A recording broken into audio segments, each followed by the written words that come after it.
Hello, ladies and gentlemen, and welcome to episode 2, I know, me either, of the Grumpy Gits podcast. As always, we are here to talk about all the disability goings on over the past week and a bit or so. And much like last week, I am not alone. I am joined by 3 other titans of the world. What world? I don't know, but titans nonetheless.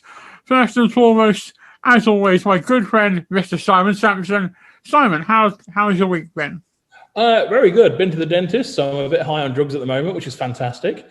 But otherwise, I'm having quite a good week. Thank you very much. Amazing. That's my favourite kind of high. High on drugs, then high on life, and then just your general highs. That you've got it in the right order. You are nailing life by the sounds of it. Yeah. And secondly, a man who has been playing a lot of PlayStation this week, as well as doing his regular manly duties. How are we, Chris? I'm very well, thanks, mate. Yourself? I'm good. We've both been playing a lot of Persona 5, haven't we? We have, and also The Last of Us, which, thank you for introducing me to that game. I'm going to lose hundreds of hours since I've known you. I'm going to lose hundreds of hours on gaming. My wife thanks you as well. I was going to say, is your wife going to come around my house and kick my ass? Most probably, I think. That's got nothing to game night. She can bring it, good sir. And finally, a man whose wife has a name that I was told and have forgotten. How are you doing, Jonathan? I'm doing very well. Tracy's my wife. That's the name, Tracy. I'm very well, my man. You know, I'm not saying I don't love my kids, but I'm really glad they're back at school. I can well imagine. A lot of my other friends who are parents feel very much the same. I reckon champagne sales went through the roof today. That's just my theory. Them all popping the corks as they were walking home from dropping the kids off. Just loads of parents getting pissed in the playground. I think most of the houses were today when, in the middle of Trafalgar Square, in the middle of the World Cup, when England scored a goal. That, when everyone was throwing their beers up in the air. That's what it was like at every parent's house in the UK today.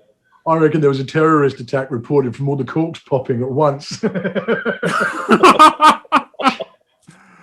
Oh, and that's where the tone is. Amazing.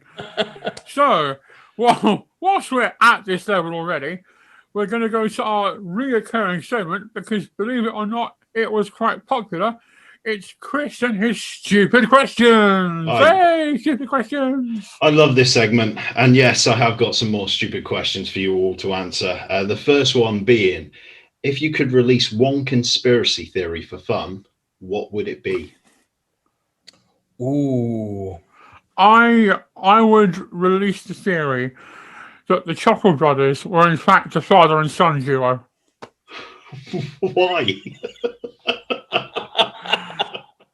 For this very reason. Just as utter confusion. Okay. I would have to go that Arthur Conan Doyle was a Russian spy. A bit too highbrow. The creator of Sherlock Holmes was a real Russian spy, and he used secret messages throughout his stories to fool the British public and sending messages to Russia. I mean, that as conspiracy theories go, that's pretty good, to be fair. Wouldn't that make a cracking film? It would make a good film. Duncan, what's your conspiracy theory? I was actually thinking more along the lines of the Bill and Ted's movie. I think Bill and Ted are actually subservient and evil and malevolent in their entire process. And what they're trying to do is brainwash the entire universe into dumbing down their attitudes, albeit to really great music. That'll do for a conspiracy theory, I think. It works. Let's move on to our second one. In 40 years, what will people be nostalgic for? Podcast. Don't say lockdown. podcasts. Yeah. People will be listening to this in 40 years' time. Or the number one at the Millennium, which was, of course, anyone know? When emotions override common sense, we get Cliff Richard to number one. Here's my answer, and I'm sorry to go ahead, gentlemen, but I reckon in 40 years' time, people will be nostalgic for the royal family. Simon, have we had your answer yet? What would we be nostalgic for in 40 years? In 40 years' time, what will we be nostalgic for? Cars. Yes, driving in general. Driving, independent drive. Me and my wife, my wife brought a new car last week, okay? And I said to her she could have any car she wanted, okay? And she comes back with a £3,000 MX-5 convertible, hardtop. Nice. Okay. Yeah. And she goes driving out of it every couple of days because she just likes getting into the car and going for a drive. And I think in 40 years' time, we're getting to the point, we're just getting to the turning point now with Tesla and things, where they're just moving on quite quickly now with automated driving, where people won't need driving licenses in 40 years' time. Yeah, it'll either be that or it'll be a case of the cars have developed so much that you'll have the option to drive manually, but you won't get the feel of the mechanical feel when you drive. Say the engine. I always find it with Fords, but when I drive a really nice car, it's so smooth that you can barely feel that it's almost driving itself. But you drive something where you can feel the rumble of the engine when you put your foot down. I think that will be a thing of the past. I feel of you can feel the engine, you can feel the car, you can feel the road through the steering, even power steering. It still translates here when you're in that. I'm the same. I find it with Fords, like Mustangs. Oh, yeah, that's the car. You know, like yeah. Right, we'll move on to our third crazy question. What's the weirdest thing a guest has done in your house? Come on, I can't tell you that. Spill it. Was this a paid guest or? It doesn't matter. It's just a guest. I mean, technically, it could be someone that's broke in. Technically, they're a guest. They're unwanted, but they're a guest. I've had quite a lot of celebrities in my house, so I can't reply to that. So clearly, then, Simon, the answer is cocaine. What's the weirdest thing that someone's done in your house? Cocaine.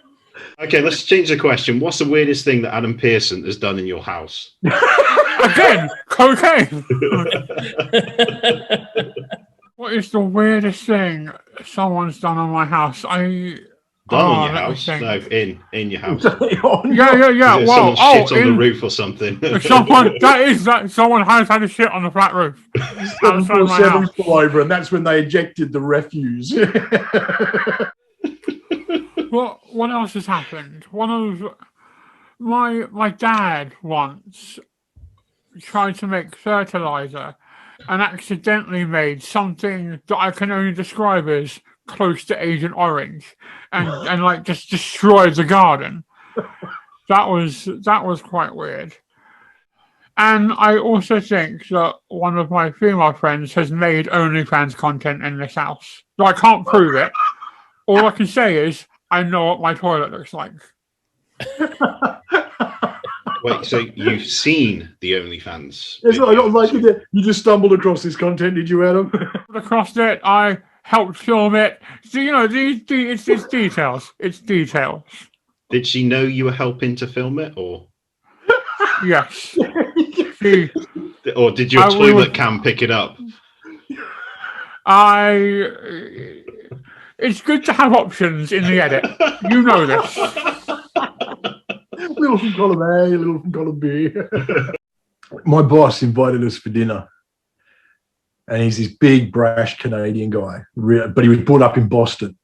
So he was one of these really, like you see The Departed and stuff like that. He had that kind of a Boston accent. And he was like, and we got over for dinner. And my daughter, obviously, PDA, autism, but she was only 2 at the time. And she just she was walking and she was running around and she's interested in everything.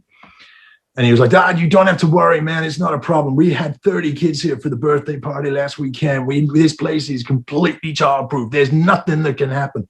She spent the whole time, she kept looking up with this rare glass vase. It was like, whoa, you know, coming out. Then she came out from their bedroom with some very interesting items that certainly provided some interesting conversation following.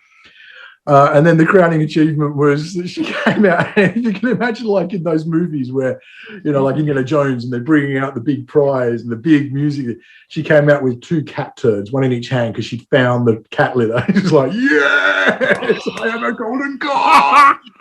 That's the stupid questions of the week. Simon, I hear you have a petition. What is it for? Where can people sign it? And should people sign it? Well, yes, I have a petition and people should sign it. And where it is, it's on change.org. So about 2 weeks ago, information was released by an independent body saying that 6 in 10 people who have died during COVID have an underlying case of disability, learning disability, or mental health issue. This basically means that 60% of the population who have had COVID have died from it, or people have died. You know, it's gone to that point where something has gone wrong down the line, and it hasn't been identified where it's gone wrong. So what this is I'm requesting a government independent inquiry into the treatment of the disabled community during COVID, because this is a situation which is going to get repeated. Okay, COVID is going to be around for a long time. We're going to most likely have to have a jab every year. But it's not just that. You know, over the past couple of years, we've had bird flu, we've had SARS. This is going to happen again. And the UK have the highest death rate in the world per capita, okay, per person. And, you know, I think we're at something like 125 or 130,000 people who have died during the COVID. So 60% of that is people with underlying health conditions regarding to disability, mental health issues, or learning disability. And it was only because Jo Wiley on BBC Radio 2 said that she got offered the vaccine for COVID before her sister, who has severe mental health issues and learning disability issues. And she would pray that she was trying to give her jab to her sister, who is cared for almost 24 hours a day, to get her jab first. So I went on to change.org and I sent it out to everyone who I'm friends with or know or slightly know. And in the first week, it got 815 signatures, which is great. But to get it to a committee at Parliament, to them to discuss having an independent inquiry, I need 10,000. So what I'm trying to do is promote it, and a few celebrities have retweeted it. I had a nice chat with Keith Lemon last week. He retweeted it and said, this is an awful situation. Good luck with the petition. He retweeted it. And also Jenny Powell, who used to present Wheel of Fortune, and also presents Hits Radio as well at the weekends.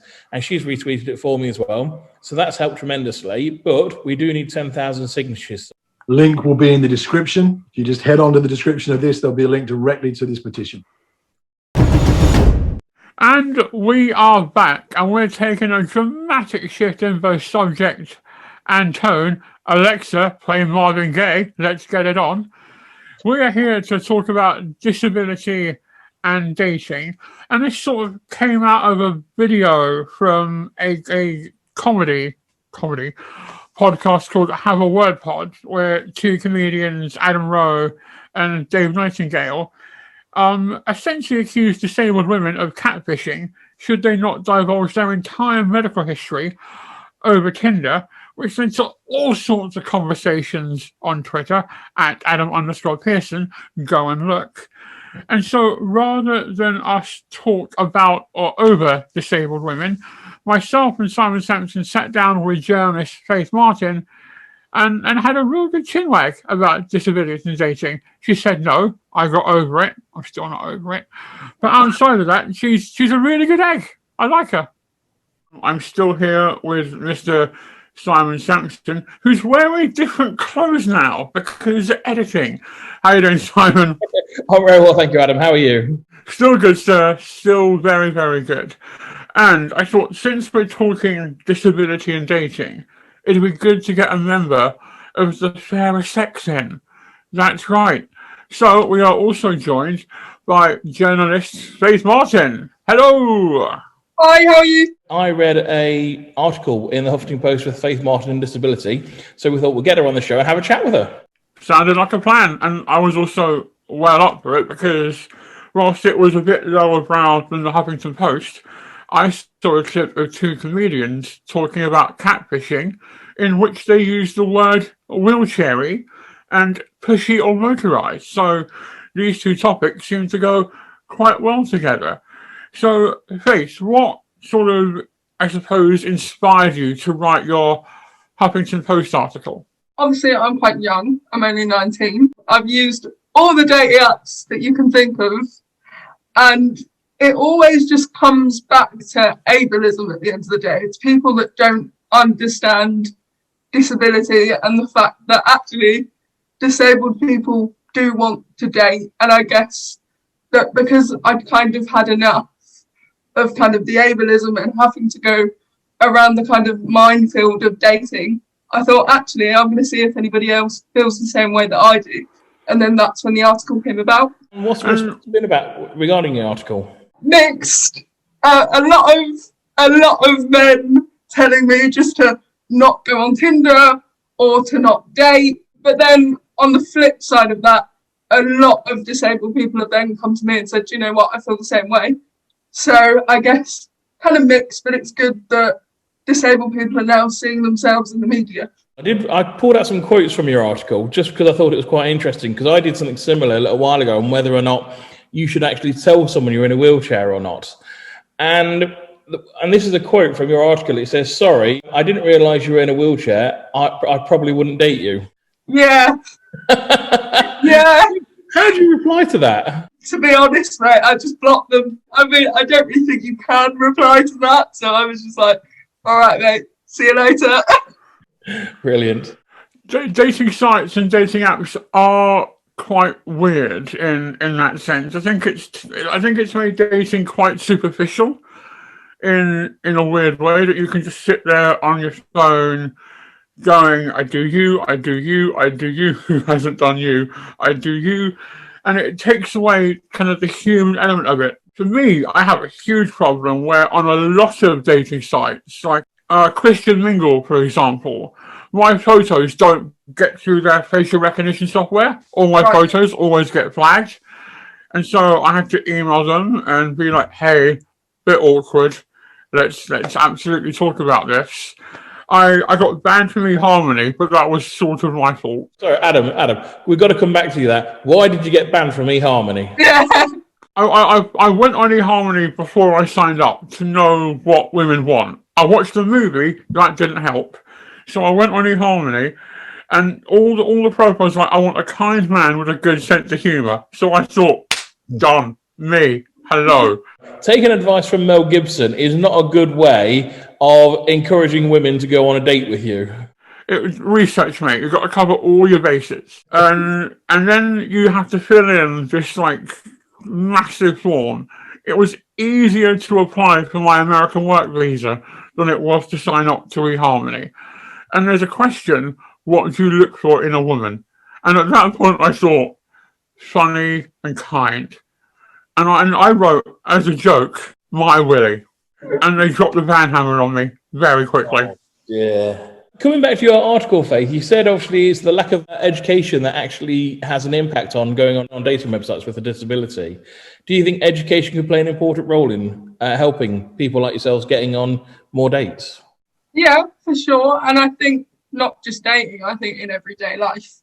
Like when I was younger, I still remember the boys in my school taking the mick out of me, saying, oh, look, she's in a wheelchair. And, you know, so I think when it starts at such a young age, that just gets carried through, which is when dating becomes tricky because it's mixed with those sort of preconceived ideas of disability, I suppose. Do you think things have gotten better over time? Do you think they've gotten worse over time? Or do you think it's still as it's always been? Well, it's funny you should say that because I've got a thing called the 2012 complex, is what I call it. So obviously we had London 2012, Paralympics, great, we all did really good, we were all cheering on Johnny Peacock. And then about 6 months after that, it all just went back to normal, and all this kind of, oh, well, they're doing great and look what they can do. It went back 10 years again. So I think sometimes we use disability, certainly in the media, as a way to say, yay, well done. And then once it's over, it just goes back. I have this love-hate relationship with the Paralympics, and I've got some friends who are Paralympians, so I'm not dicking on them by any means. But for me, like 3 years and 49 weeks of that 4-year cycle, I'm the man. I'm like a really competent disabled guy. And then for those 2 and a bit weeks, it takes me 10 seconds to watch a man run 100 meters in 9 seconds. And I'm like, oh man, I can't do that. I'm letting the side down. And everyone gets really disappointed in me when I can't do athletic things, or I can't dance around the room singing, yes, I can, suddenly. Yes, I can. That song is awful, by the way. No, I can't. I'm lazy. Go away. And yeah, so that's my stance. So recently on a podcast called Have a Word Pod, which is a comedy, and I'm using that term quite loosely for what we're about to talk about, comedy podcasts with Adam Rowe and Dave Nightingale, talking about catfishing, and if you get to a date and she's in a wheelchair, do you walk out the door? Which led to a massive diatribe of punching down at disabled women. What degree of catfishing would you put up with? So you get on eHarmony, right?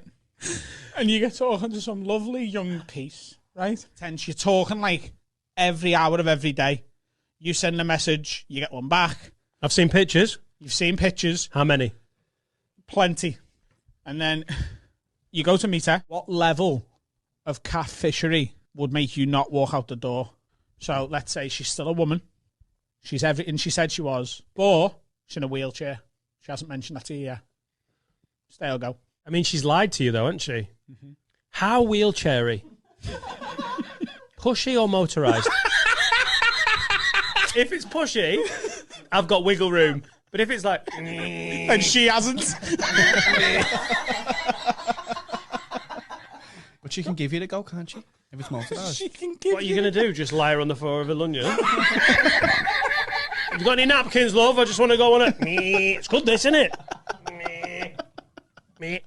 Honestly, if she's pixie lot with tats and it's pushy, not... you got to think of the parking. Okay. You'd accept that? Yeah, I'm not bothered. And I love my dark comedy. I think in comedy either everything's okay or nothing's okay. But there are still, you should be able to justify what you say. And I'll also not defend bad comedy. And this, to my mind, was just bad, lazy, hack comedy targeted at disabled women. And Faith, as a disabled woman, how did you feel when you saw the clip? Like you, big fan of comedy, particularly dark comedy. I didn't think it was comedy though. I think it was a targeted attack on disabled people that was Mark's just trying to be funny and quite cool. And I think they were probably trying to be Ricky Gervais, and it just it didn't work. It wasn't funny. It was overly offensive. And I think we run the risk of saying, you can't say that because it offends me. But it's a little bit different when you're talking about a specific group of people. Also, without having that specific group of people feeding into it. The reason Ricky Gervais does it and does it so well is that one of his writers, or certainly was a writer from at one point, Asher Tiller, is a disabled wheelchair user. Yeah. And yeah, I just think, like you say, they thought, oh, well, Ricky does it, not realising that Ricky's an infinitely smarter comedian than them, yeah. and just went for it. I just think the fact that it got to that point where it was published and no one had sort of gone, hang on a minute, maybe this isn't the right thing, that's quite scary in itself. I've never heard of this podcast before, and I listened to quite a few podcasts, and it actually made me sick listening to it from two points of view. One, I'm in a very different situation to both yourselves. I became disabled in 2014, and I met my wife before then on a place called Plenty of Fish. So I did online dating, and yes, I went on a date with a number of disabled ladies, and I didn't have an issue with that at all.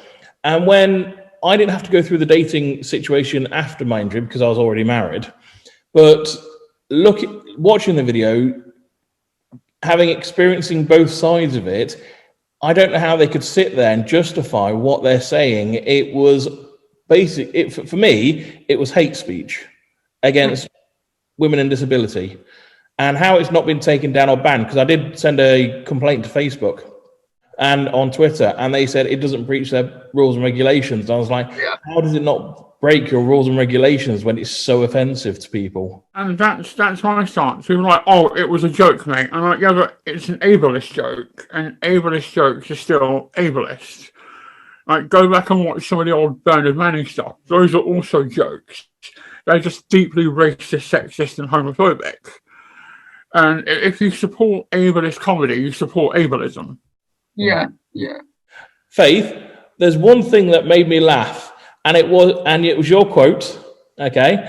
And it said, and I want you to finish the sentence for me. It said, you know, when someone asks me the question, can you have sex? What's your reply? Not with you. Yes. I love that question when people go there. I have it all the time with my missus. People are like, so can you and your girlfriend? And then they do that. No, they do that. And I'm like, do me and my girlfriend go cycling? No. Do you? Or A, she's a girl, and B, even if she wasn't, that's not how it works. Like, what are you talking about? Brilliant. Have you got anything else coming up, Faith, in the future? A couple of things that I can't talk about, unfortunately, else I would tell you. So boring. I'm one of them now. This is why no one hires disabled people, because they don't talk about anything. But I'm sure there's going to be a couple of articles in the future. So that is my job. So hopefully, at least. Well, it's been lovely speaking to you, and thank you very much for coming on the show. No worries. Thank you so much. Absolute pleasure having you on, and hopefully we get to work together again in the not too distant future. Cheers, mate. Thank you. And so that was me and Simon's sit-down chat with Faith, but I want to just throw it to the rest of you, because I sent you all the clip, and I don't want to be that guy that is trying to cancel someone or trying to make this arbitrary list of things that we can and can't say, particularly in comedy. Anyone that knows me knows I've got a very dark, messed up sense of humour, and nothing is off limits. But just because something is permissible, just because I can make a joke about something, doesn't mean it's beneficial or that I should. For example, there's nothing in the law that says I can't eat my lawnmower. I don't therefore go to the shed with a knife and fork and a bottle of ketchup and chow down. So what did you guys think when you saw the clip? I'll chime in here. Straight off, the first time I watched it, I was genuinely offended. Obviously, being able-bodied myself, but I really felt what was going on. And I was trying to think of why it impacted me, because unlike you, Adam, I've got a pretty dark sense of humor, and I like very edgy humor. And I do worry that we get into this politically correct world where everything's off limits and we're just going to be people afraid to speak. And I was actually talking about it with Chris earlier. And one of the things that we realized was that the problem with, I think, what they were doing was that the best humor comes when we focus it back on ourselves. So you look at guys like Jimmy Carr or, people who do really edgy kind of, borderline comedy in a way. They make it about themselves in a way. And the problem with these guys is they weren't punching up and they weren't punching in. They were punching down. At no point was there an acknowledgement, oh, we're being real pricks here, aren't we? It just shows how shallow we are, doesn't it? If they'd simply turned it onto themselves in one way or another and shown themselves to be actually we're the wrong ones in this, it would almost have changed the flavour of the whole thing completely and made it maybe not acceptable, but palatable, maybe. There was no Yeah. acknowledgement, though, was there? There was no acknowledgement that what they were saying was offensive. It was making those statements, was it wheelchairy, motorized, making those statements, but not acknowledging in any way whether it was ignorance that they thought it was offensive or not. They were completely oblivious to it.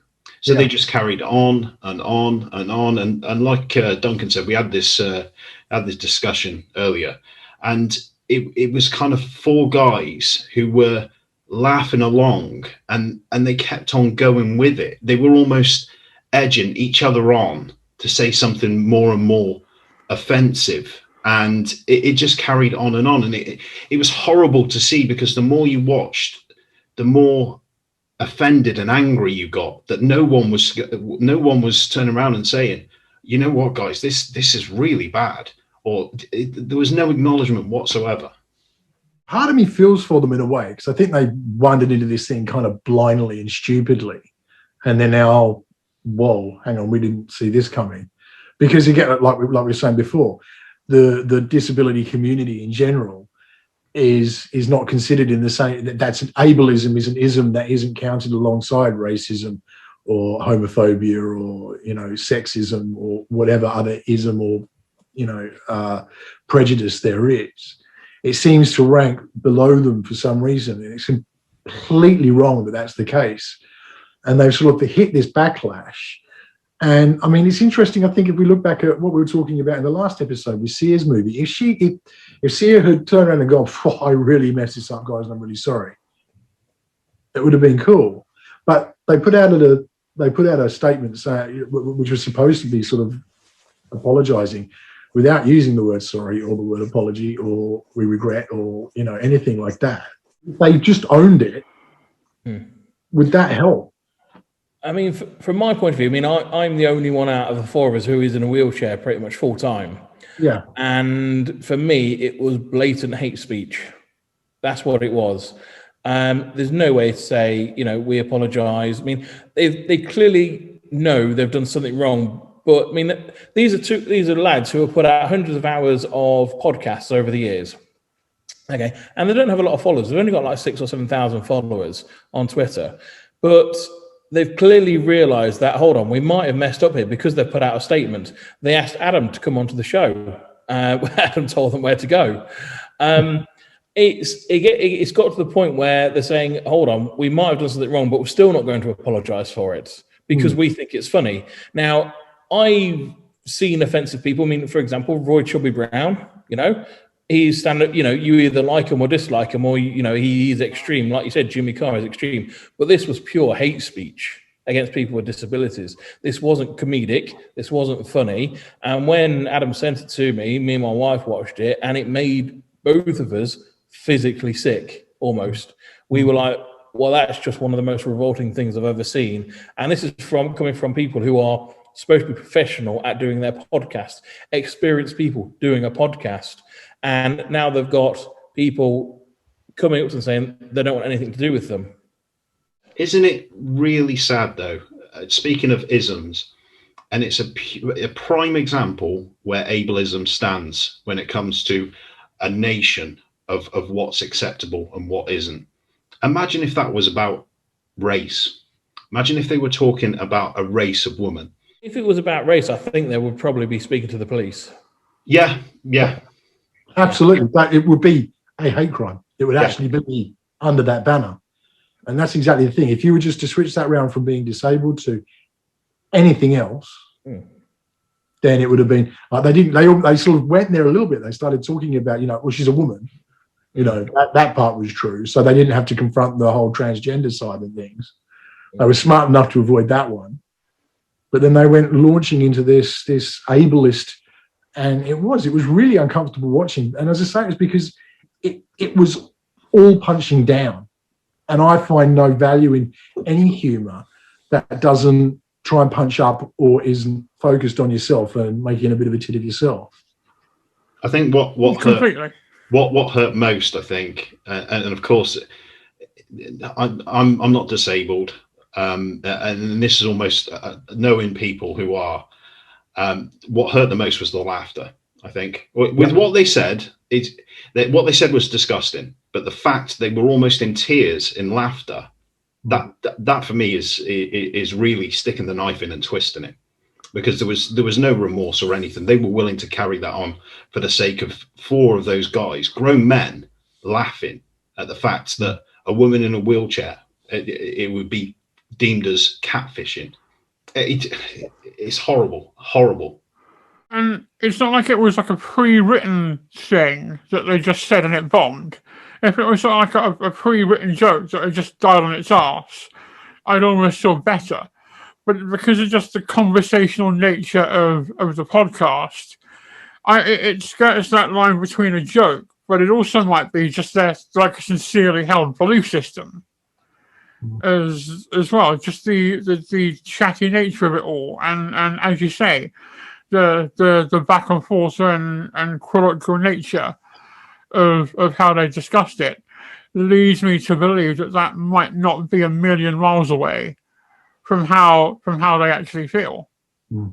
I think because we're discussing about them and talking about them, I think we've only got the right to invite them onto the show the next episode and see if they can actually justify on what they said. I think it's only fair and justified that we give them an option. But I tell you what, Adam, put out an invite. Yeah. So Adam Rowe, Dave Nightingale, if you want to come on here and have a chat about your joke, try and explain it or justify it. No one loves a good joke about disability more than Adam Pearson. And I didn't understand yours. So if you come on, explain it to me, justify it, and maybe even apologize. Who knows? That'd be super great. I've got no interest in coming on your podcast and having a laugh with you, as you said in your statement. But keen to talk here. So if you're as keen as I think you are, come to Shay Grumpy Gits, and we'll happily talk. But in a fair way. I mean, we give you guys a voice. We're not here to slate you and just pull you up the coals. We want to hear your side, and if there's justification, we want to hear it. And we move on from dating now and comedy to our final subject, which is something and I'm sure we all have had first-hand experience of over the past year or so. And that's that with the pandemic, everyone's pretty much taken the law into their own hands and almost become judge, jury, and executioner all rolled into one. Duncan, talk to me. Well, I saw this article. It was in the Mirror, and it popped up on my Apple news feed. And story of this person who was sick and tired of people traveling from miles around to come to their beach and exercise on their beach. So they took the things into their own hands and they parked their car across the entrance to the car park so no one could get in. And he sort of wound up with loads of stickers and people who were actually locals going, "You stopped me getting into my own car park to exercise on the beach that is local to me." And it all kind of went south from, I think, what they really expected. I think they thought they'd be local heroes, but it went the other way completely. But it strikes me that this is something that's happening more and more, that we see. You see it on social media a lot, and the whole idea of name and shame and stuff like that. And we can put anything out there without any real truth to it. As long as you say, "Oh, I've got, I can prove this," or this is, if you sound like you've got authority behind you, you can say anything, and people will believe it, and it gets out of hand, and these things go viral, and innocent people get dragged into really ugly situations quite often because this happens. And we seem to have adopted this as a society. And I mean, it's interesting when you think about, the accusations that have been made about celebrities and stuff like that that haven't yet been proved. And yet they're tarred with that brush already. And we've got this thing where the idea of due process, if you like, innocent until proven guilty, really has kind of gone. And we have this society now where people will just thrust out, usually with good reason. If you hear that somebody's a pedophile, you want other people to know because you want to protect the kids in our society. But, the only person who's really been able to pull out of that is Cliff Richard. And, because you see these people tarred with this brush, even if they're then proven, I mean, there aren't many cases of people being proven innocent afterwards, but I mean, was it Craig Charles. Craig Charles. Craig Charles. Like Craig Charles, he got put through all this and was actually proven innocent, and he's managed to sort of come out the other side of it. But for a long time was tarred with that same brush. And I just think, I worry that we're in a society now where you are now guilty until proven innocent. And I think TV does it with a lot of the documentaries they do in these police things. You think, there's always a thing at the end, all participants are innocent until proven guilty, but that's after having made them look incredibly guilty for the last 60 minutes. I think it's worthy of discussion. No, I completely agree with you. I mean, there are videos coming up online almost every day where people are walking into supermarkets without a mask because they've got a legitimate health condition where they don't have to wear a mask, and security are stopping them, staff are stopping them. Being disabled myself, I don't have to wear a mask, but I choose to wear one. Okay, so when I go into Costco, I put on a mask, but I do see people there who with legitimate health conditions who are stopped and saying, look, I have asthma. My wife has asthma. She doesn't have to wear a mask, but she wears one anyway. And people are being stopped, being targeted. They think that they are infectious immediately. They are a risk to the public. And like you said, it goes the other way very quickly, that people are being almost bullied to the point where they're not welcome in their society because they're going to do exercise on the beach, or they're not wearing a mask in their local supermarket. And it's got to the point where people are scared of people if they are not wearing a mask. This is very unique, this situation, though, isn't it? Because this isn't left wing, right wing. This is both sides. This is rock and hard place. It's the fact that somebody will walk into a supermarket and they're exempt. But then when you see tweets from, say, Lawrence Fox. Oh, I was thinking of that. Who's basically bought a lanyard from Amazon and says, I suffer from anxiety. I'm wearing the lanyard. I don't have to wear a mask. Well, there's plenty of photos in his past. I think there was one where he was on his motorbike and he was posing for a picture and had a mask on. Now, it's almost an army of both sides, and you can't win. You can't win because they seem to think that you've got to wear this mask. You've got to wear this mask, and you can't prove that you can't wear this mask. You've got people who are playing chances who just don't want to wear a mask. They're not exempt, but they just don't want to wear a mask. And then you've got those people who can't wear a mask. There's so many blurred lines that where do you go with it all? Exactly. And I think the problem is that, like I say, it's that suddenly people are bringing themselves on as judge, jury, and executioner, as Adam said. I think that's the exact right way to phrase it, where we just go in and there's an assumption of guilt and you are guilty, and I don't really want to hear any defenses. And it was interesting. I was in a shop the other day and there was a woman behind the counter and she was wearing the lanyard and she didn't have a mask on. And I was like, because I know the lanyard and I know this stuff, I was good on you, and wasn't going to make a fuss about it at all, because I thought that's exactly what that's for. But I know that for the the one of me, there's 10 behind me who are going, who's this? Why does she think she's got the right to just, she was an employee there, how dare she? It should be store policy. And we get into this guilt cycle of things. And it stems from fear, I think. It does, but what's the solution to it all? What is the solution? I think we need to get over ourselves a little bit and do what we think is morally right, and trust that other people will do the same.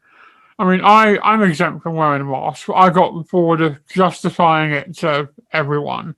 So I just started wearing, and I'm gonna like custom make mine. I'm gonna get a mask and then do loads of adaptations to it. Yeah. And I just got bored of people going, why can't you wear a mask? I'm like, dude, look at me. Just take a fucking step back and look at me and ask that question again, you idiot. I mean, a few months ago, this is what surprised me about Adam. A few months ago, before this lockdown, me and Adam were in Christchurch filming, and we had to go and find a booth for Adam to wear a mask. And not to sound rude, Adam's got a very distinct feature, and it's very difficult for him to wear a mask. and we had to find a way of actually how to adjust it properly so we could wear it, because not wearing a mask was causing too many issues. Yeah. Yeah. I think the solution is this pandemic's got to end. I don't have faith in my fellow man. I'd love to. But if we did, and we did get over ourselves, we wouldn't be in this particular scenario right now if it was the case. Yeah. So the only solution I see is getting to the light at the end of the tunnel and looking back and maybe learning a lesson. I think there's another side to it, though, that we can take a step back and ask ourselves a question first. So we were just talking about those guys who were on that podcast and were being very ableist. But at the end of it, we put out a thing that says, we want to talk to you about it, rather than just being judge, jury, and executioner. We'd like to hear back from you. Yeah. Because I think that's the reasonable and rational thing to do that a human being should do, is we said our piece, why it offended us. Now we want to put this back to you so that you can come in. So I really think it's something that we can, all it takes is for us to take a step back and look at ourselves and go, am I just being judgmental here? And if I'm just being judgmental, then maybe I don't need to say something. Maybe I need to assume the best of somebody rather than always assuming the worst.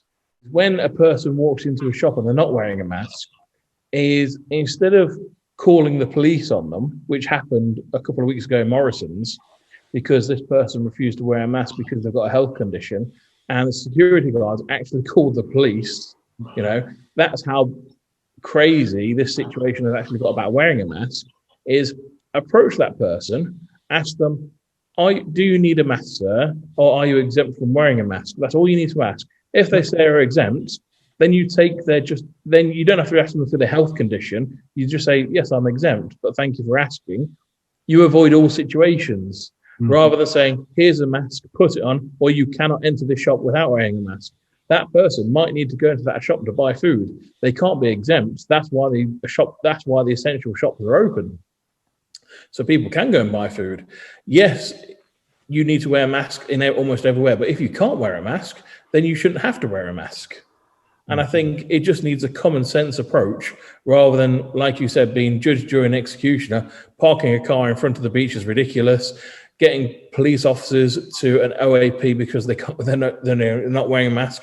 And I think this person in question was just confused about wearing a mask because they were 90 years old.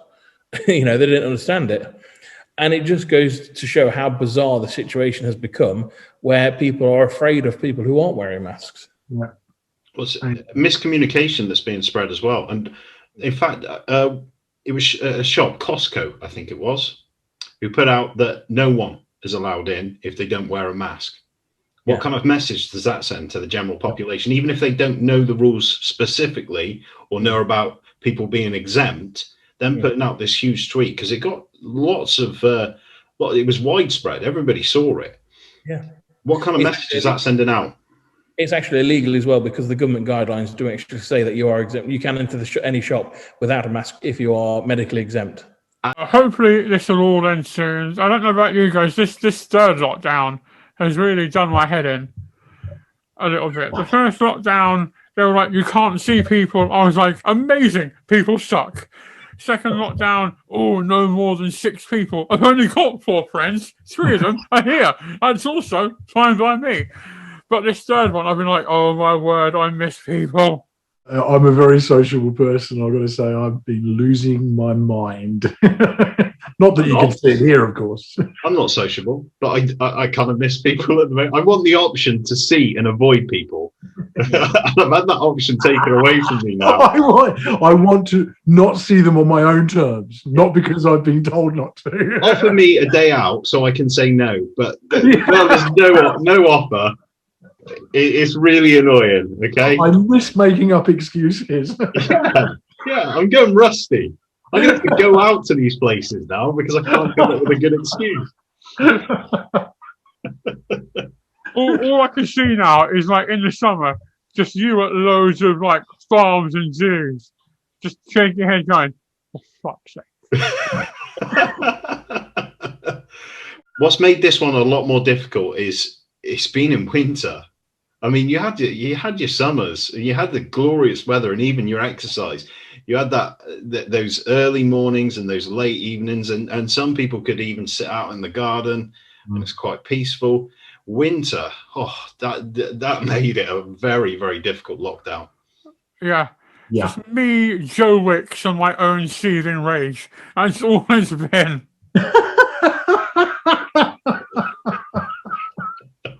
Who'd have thought 18 months ago that Joe Wicks would become a cultural icon? If you'd have put anything in front of me, that would have been the last on my list. You know? That's my conspiracy theory. Joe Wicks started COVID. To become a multimillionaire. This whole thing has just been Joe Wicks getting over with the public. I think that's the best conspiracy theory ever. And on that wonderfully libelous note, hello, Joe, I love you. Let's round this up. Thank you very much for watching. No one is stunned that we got a second episode more than me. If you like this, give us a like, comment, subscribe, whatever platform you're watching it on, whatever that vernacular is. Got something you want us to discuss? Send it in. Got a ridiculous question? Send it in. And from me, Simon, Chris, and Duncan, we have been the Grumpy Gits. Take care. Love you all.